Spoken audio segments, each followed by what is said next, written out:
عزیزان گرامی، پہلی بات تو یہ ہے کہ قرآن پاک میں اللہ تعالیٰ نے فرمایا اے رسول آپ فرما دیں کہ میں تمہاری طرح بشر ہوں۔ تو لوگ اس آیت کو دلیل بنا کر کے کہتے ہیں جب رسول خود کہہ رہے ہیں میں تمہاری طرح بشر ہوں، تو رسول کو اگر ہم کہیں ہماری طرح وہ بشر ہیں تو اس میں کیا مذائقہ ہے؟ میرے عزیزو، بہت بڑا مذائقہ ہے۔ بادشاہ اگر عجز و انکساری میں کہہ دے کہ میں قوم کا خادم ہوں تو آپ اس کو خادم کہہ کر نہیں پکار سکتے۔ اگر آپ یہ دلیل لے کر کے آئیں گے بادشاہ خود کہہ رہا ہے، میرے عزیز وہ اس کا عجز ہے، اس کی انکساری ہے، تواضع ہے۔ رہی بات قرآن میں 3 جگہ پر تقریباً اس طرح کی بات آئی کہ رسول کریم صلی اللہ تعالی علیہ وسلم فرما دیں کہ میں تمہاری طرح بشر ہوں۔ یہاں تک نہیں پڑھنا چاہیے آیت، آگے کی آیت یہ ہے یوحا الیہ، مجھ پر اللہ کی طرف سے ڈائریکٹ وحی بھی آتی ہے۔ اگر رسول عام بشر ہیں تو پھر یہ وحی کیسے آتی ہے؟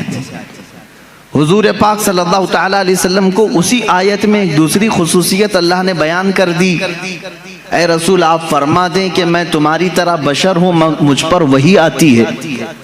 یہ مسئلہ یہاں پر ڈسکس کرنے کی وجہ کیا بنا؟ ضرورت کیا ہے؟ ہر آیت کا پس منظر ہے، شان نزول ہے۔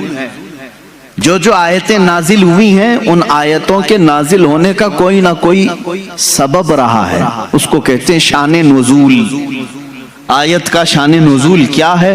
اگر اس سے کوئی بندہ واقف نہیں ہے تو اسے دین کے معاملات میں ڈسکس کرنے کا کوئی حق بھی نہیں ہے۔ وہ بعد میں کیا کرے گا؟ آیتیں اتری تھی کافروں کے لیے، وہ مومنوں پہ فٹ کرے گا۔ آیتیں اتری تھی مشرکین مکہ کے لیے، وہ اولیاء پہ فٹ کرے گا۔ جس کو شان نزول نہیں معلوم ہے وہ ادھر کی آیت ادھر چسپاں کرے گا، ادھر کی آیت ادھر لگا دے گا۔ شان نزول قرآن کا ایک علم ہے، تفسیر قرآن کا ایک علم ہے، اور اس پر باضابطہ مفسرین نے کتابیں لکھی ہیں، پوری کتابیں ہیں کہ کون کون سی آیت کس موقع پہ نازل ہوئی، واقعہ کیا چل رہا تھا۔ اسی طرح میں آپ کو یہ بھی بتا دوں کہ یہاں پر اللہ کے رسول صلی اللہ تعالی علیہ وسلم کو بشر کہنے کا حکم ہوا۔ آپ فرما دیں لوگوں سے کہ میں بھی بشر ہوں۔ بشر کا مطلب ہوتا ہے انسان، میں بھی بشر ہوں، آپ بھی بشر ہیں، حضور صلی اللہ تعالی علیہ وسلم بھی بشر ہیں۔ لیکن اس میں کچھ لوگ دھوکہ کھا گئے، رسول کو کہنے کا حکم ہوا ہے وہ بھی بشر ہیں تو ہم بھی کہیں گے رسول ہماری طرح بشر ہیں۔ میرے عزیز تجھے یہ پوری تفصیل سمجھنی ہوگی کہ اللہ نے کیوں فرمایا رسول کو اپنی طرح بشر، رسول کو کیوں حکم ہوا کہ آپ کہہ دیں بشر ہیں۔ وجہ یہ تھی کہ اس زمانے میں 2 قومیں تو بگڑی تھیں، ایک یہودی اور دوسرے عیسائی۔ ان کے پاس اللہ کی کتابیں تھیں، اللہ کی کتابیں تھیں۔ یہودیوں کے پاس تورات بھی تھی، انجیل بھی تھی، عیسائیوں کے پاس انجیل تھی، نبی بھی آئے ان کے پاس۔ لیکن یہ قومیں کیسے بگڑی؟ اپنے اپنے زمانے کے نبیوں میں جب انہوں نے حیرت انگیز معجزات دیکھے تو غلو کر گئے۔ غلو کا مطلب ہوتا ہے اور کر دینا کسی کے مرتبے کو بڑھا کر کے۔ حضرت عزیر علیہ السلام ایک نبی ہیں، اللہ نے ان پر نیند طاری کر دی، وہ 100 سال تک سوتے رہے۔ قرآن پاک میں اللہ نے اس کا تذکرہ بیان فرمایا ہے 3 پارے میں، سورہ بقرہ ہی میں ہے۔ 100 سال تک ایک ہی مقام پر سوتے رہے، پھر 100 سال کے بعد مولا نے دوبارہ انہیں اٹھایا اور وہ اپنی قوم کے پاس آئے۔ ان کے بچے ان سے بڑی عمر کے ہو چکے تھے، یہ غالباً 33 یا 35 سال کی عمر میں گئے تھے۔ واپس جب اٹھائے گئے 100 سال کے بعد تو ان کی جو عمر تھی وہی تھی، لیکن جو قوم کی عمر تھی وہ 100 سال آگے جا چکی تھی۔ اب اس معجزے کو دیکھ کر کے کئی لوگ ششدر رہ گئے، کیا کوئی 100 سال کے بعد دوبارہ اٹھ سکتا ہے؟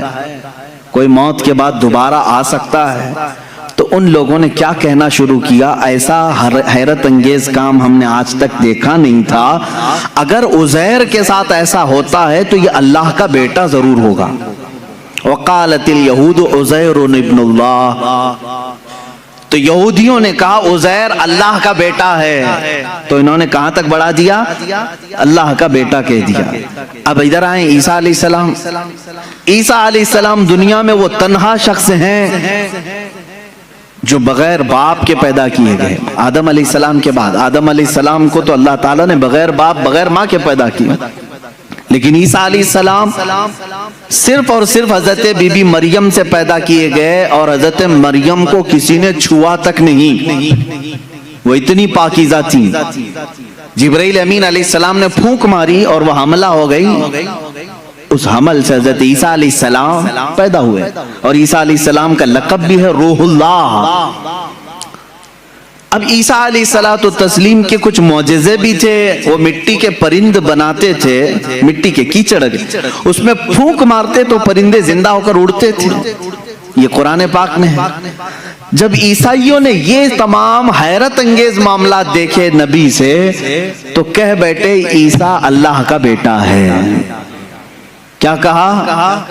عیسیٰ اللہ کا بیٹا ہے، معاذ اللہ رب العالمین۔ وقالت النصارى المسیح ابن اللہ، نصارہ نے کہا عیسیٰ علیہ السلام اللہ کے بیٹے ہیں۔ پتہ یہ چلا کہ جب نبی سے کوئی حیرت انگیز کام قوم دیکھتی ہے تو خدا تک پہنچا دیتی ہے۔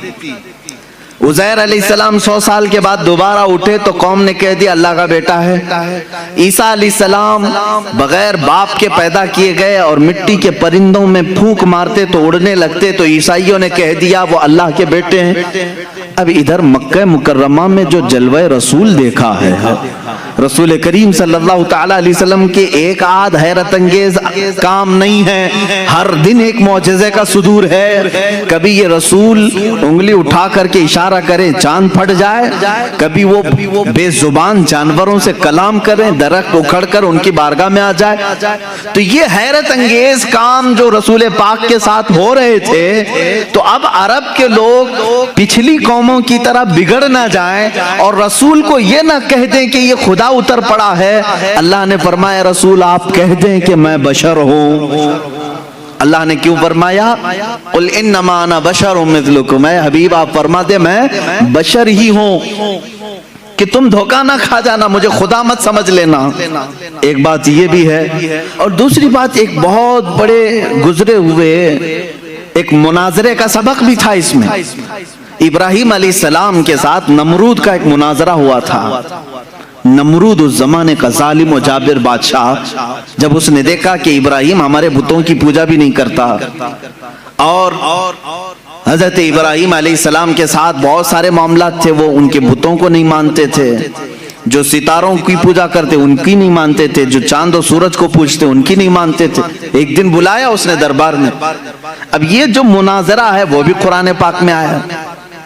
حضرت ابراہیم علیہ السلام سے اس نے پوچھا کہ تم کس خدا کو مانتے ہو، آخر کون ہے تیرا خدا؟ قال ابراہیم ربی الذی یحیی و یمیت، میرا رب وہ ہے جو زندگی بھی دیتا ہے اور موت بھی دیتا ہے۔ کون کہا؟ ابراہیم علیہ السلام۔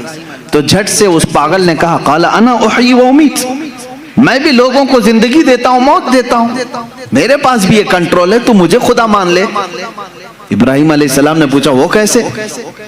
اس نے اپنے جیل میں سے 2 قیدی نکالے، ایک کو آزاد ہونا تھا، ایک کو پھانسی کی سزا ہونی تھی۔ تو اس نے کہا دیکھو یہ آزاد ہونے والا ہے اور یہ پھانسی پہ چڑھنے والا ہے آج، لیکن جو مرنے والا تھا اس کو آزاد کر دیا، کہا کہ میں نے اس کو زندگی بخش دی، اور جو آزاد ہونے والا تھا اس کا گلا کاٹ دیا، کہا میں اس کو مار دیا۔ موت و حیات میں بھی دے سکتا ہوں۔ ابراہیم علیہ السلام نے کہا یہ نرا جاہل ہے، موت و حیات کا مطلب اس نے یہ سمجھ لیا۔ اب ابراہیم علیہ السلام نے اتنا زبردست چیلنج پیش کیا جو قرآن میں ہے۔ قال ابراہیم فإن اللہ یأتی بالشمس من المشرق فأتی بها من المغرب۔ اب ابراہیم علیہ السلام نے سیکنڈ جو چیلنج دیا، فرماتے ہیں ابراہیم علیہ السلام میں اس خدا کی عبادت کرتا ہوں، میرا اللہ وہ ہے جو سورج کو مشرق سے نکالتا ہے، سورج کو پورب سے ایسٹ سے نکالتا ہے۔ فأتی بها من المغرب، اگر تو خدا ہے تو اس کو مغرب سے نکال کے دکھا۔ یعنی ویسٹ سے ایک بار نکال. چیلنج تو دیکھ رہے ہیں آپ. حضرت ابراہیم علیہ السلام نے نہیں کہا کہ جیسے میرا خدا روز پورب سے سورج نکالتا ہے کل تو نکال, تو کل سورج نکلتا تو وہ یہی کہتا آج میں نے ہی نکالا ہے. آج جو سورج نکلا ہے ایسٹ سے, پورب سے, مشرق سے, وہ میں نے ہی نکالا.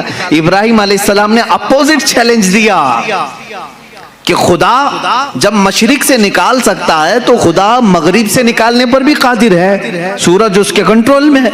تو اگر خدا ہے تو سورج مغرب سے نکال کے دکھا. جہاں سورج جا کے ڈوبتا ہے وہاں سے تو ایک دن سورج نکال کے دکھا.